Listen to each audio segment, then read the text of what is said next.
Management sir, பெமலுக்குள்ள சௌக்கியமா? நாம் இங்கு துக்கமே. உங்க வேற நினைச்சு பார்க்கும் போது வயிற்று அருவி மாதிரி வந்து கொட்டுது.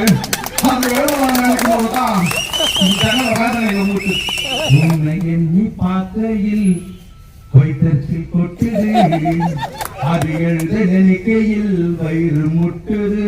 ஓஹோ சிஎம்பிஜி வருத்தத்துடன் தொழிலாளர் நாம் எழுதும் கடிதமே. மேனேஜ்மெண்ட் பந்தலுக்குள்ள துக்கமே, நீ அங்க சௌக்கியமா? உன்னை எண்ணி பார்க்கையில் வயிற்றில் கொட்டுது, அது எழுத நினைக்கையில் வார்த்தை முட்டுது. ஓஹோ மேனேஜ்மெண்ட் நம்மளுக்குள்ள சௌக்கியமா? நாம் இங்கு துக்கமே. எங்களுக்கு உண்டான காரியம் அது தன்னால் ஆறிடும். அது என்னமோ தெரியல, என்ன மாயமோ தெரியல, மயல் புயல் எது வந்தாலும் இந்த பந்தல் எதுவும் ஆக மாட்டேங்குது. நடுவுல நம்மளுக்கு பொருள் உதவி, பண உதவி, சாப்பாடு உதவி செய்திருக்கோம், நன்றி சொல்லிக்கணும்னு சொல்லிட்டு எங்களுக்கு எதாவது ஒண்ணா நாங்க தாங்கிக்குவோம். ப்ரொடக்ஷன் ஆவது உங்களுக்கு எதனா வேணாலும் நீங்க தாங்கிட்டீங்களா? போவோம் என்னன்னு சொல்லாம எங்க அழுகையா வருது. ஆனா நான் வருது என் போம் அந்த தாய்மார்கள் மக்களை தாக்கிடுவாங்க நினைக்கும் போதும் வர அழுகை கூட நின்றுது.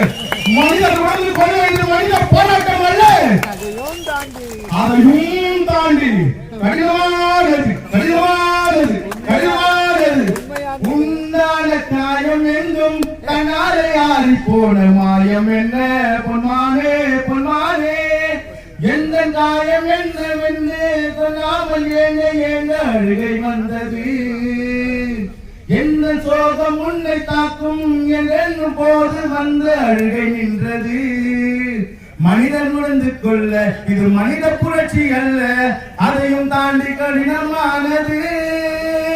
தொழிலாளியே தாளாட்டும் சாமியே தங்க பூமி தெரியுமா? சிவகாமியே சோர் போட்ட சாமியே நன்றி உரை உனக்குமா? அபிராமி லாலியே லாலி லாலியே இப்போ पेमेंट इलाम पर्स कालिए। ओहो सीएमजी गरीबों को भूख से आपको एक पत्र है। मैनेजमेंट मजदूरों का गरीब से आपको एक पत्र है। आप सोचिए जरा सोचिए, आप कीजिए हमारा डिमांड को पूर्ति कीजिए। என்ன சொல்றேன்னாக்கா, நம்ம சிவானந்த சொல்லியிருக்கிறாரு, மாடி மேல மாடி கட்டி கோடி ரூபாய் சம்பாதிக்கிறது நாங்க இல்ல, நாங்க வயிற்று பழப்புதாக வந்திருக்கிறோம். எங்க வயிற்று பழப்பினால் தான் இந்த பாட்டு மூலியமா சொல்லி இருக்கிறேன். அன்னைக்கு நம்ம ரத்த சம்பந்தப்பட்ட சிஸ்டர் ஒருத்தர் சொன்னாங்க, இங்க இருக்கிற 4000 பிரதர்ஸ் தாய்மை உள்ள கொண்டவங்கன்னு சொல்லிட்டு. அந்த 4000 பிரதர்ஸ் தாய்மை உள்ளோட இருக்கிறாங்க. ஆனா உள்ள மேனேஜ்மெண்ட்ல ஒரே 4 பேருக்கு தாய்மை உள்ள இருந்தா நம்ம எங்கேயோ போயிட்டு இருக்கோம். இவங்க நம்ம உட்கார்ந்தே இருக்க மாட்டோம். ஏன் நம்ம இந்த மதரோட நம்ம மேனேஜ்மெண்ட் இருக்கிறவங்களுக்கு வர மாட்டேங்குதுன்னு தெரியல.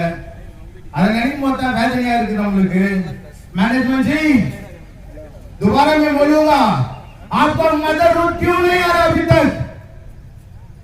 एक परख में बोलूंगा, आपको हमारा बचपन का प्रतिज्ञा को याद करना चाहिए। पहले क्या है प्रतिज्ञा? भारत हमारा देश है, हम सब भारतवासी भाई बहने, हमें अपना देश प्राणों से भी प्यारा है। इसकी समृद्धि और विविध संस्कृति पर हमें गर्व है। हम इसके सहयोग अधिकारी बनने का प्रयत्न सदा कर देंगे। हम अपने माता पिता शिक्षकों एवं गुरुजनों का आदर करेंगे और सबके साथ शिष्टता का वर्त करेंगे। हम अपने देश और देशवासियों के प्रति सदा वफादार रहने की प्रतिज्ञा करते हैं। उनके कल्याण और समृद्धि में ही हमारा सुख निहित है। जय हिंद। तो यहाँ जो प्रतिज्ञा எல்லாம் நம்ம அண்ணன் தம்பியா ஒன்னா இருக்கணும்ன்றதுக்காக தான் இந்த லெக்சர் சொன்னேன்.